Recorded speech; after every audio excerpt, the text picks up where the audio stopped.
जर मित्रांनो तुम्ही माझ्या चॅनलवरती नवीन आला असाल तर चॅनलला भरभरून सबस्क्राईब करा आणि हा व्हिडिओ शेवटपर्यंत नक्कीच पहा। जर तुम्हाला हा व्हिडिओ आवडला असेल तर व्हिडिओला लाईक करायला आणि चॅनलला सबस्क्राईब करायला मात्र काही विसरू नका। तर चला जाणून घेऊया। पुणे शहरामध्ये गर्लफ्रेंडच्या आईसोबत प्रेमसंबंध झाले। आईच्या बॉयफ्रेंडचा तरुणीला संबंध तोडण्याचा सल्ला दिला। रागातून पुण्यात तरुणाला मध्यरात्रीत संपवलं। राज्यात दिवसेंदिवस गुन्हेगारीचं प्रमाण वाढत चाललं आहे। अशातच पुण्यातून एक मोठी घटना समोर आली आहे। या घटनेनं सर्वत्र खळबळ उडाली आहे।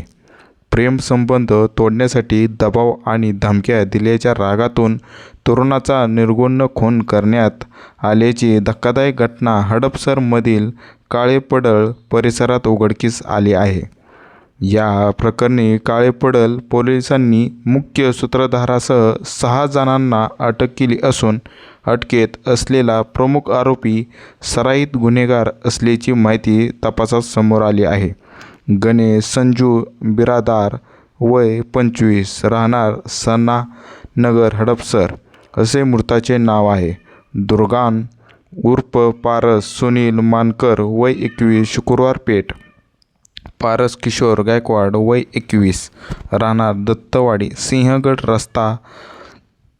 अभिजित उर्फ अभि संजय इंगळे वय 22 सोमनाथ रमेश दोरकर वय 21 साहिल सागर शेलार वय 24 सर्व राहणार हडपसरमधलेच आहेत आणि चंद्रशेखर सोमनाथ जावीर वय 20 राहणार सुखसागरनगर कात्रज यांना अटक करण्यात आली आहे। हडपसर प्रेमसंबंधातून तरुणाची हत्या दुर्गाव मानकर यांच्या विरुद्ध गंभीर स्वरूपाचे 5 गुन्हे दाखल आहेत। त्यांचे एका तरुणीवर प्रेमसंबंध होते। गणेश बिरादार विवाहित असून त्याचे दुर्गाच्या प्रेयसीच्या आईसोबत प्रेमसंबंध होते। दुर्गावची गुन्हेगारी पार्श्वभूमी लक्षात घेऊन गणेशने संबंधित तरुणीला त्याच्याशी असलेले संबंध तोडण्याचा सल्ला दिला होता। तसेच याबाबत त्याने तरुणीच्या आईलाही माहिती दिली होती। यावर आणि गणेश यांच्यात वारंवार वाद होत गेले। 3 मे रोजी रात्री 10:30च्या सुमारास ससानेनगर परिसरातील एका इमारतीजवळ गणेश थांबला असताना आरोपी तिथे पोहोचले। त्यांनी गणेशच्या डोक्यात सिमेंटचा गट्टू घालून घटनास्थळावरून पळ काढला।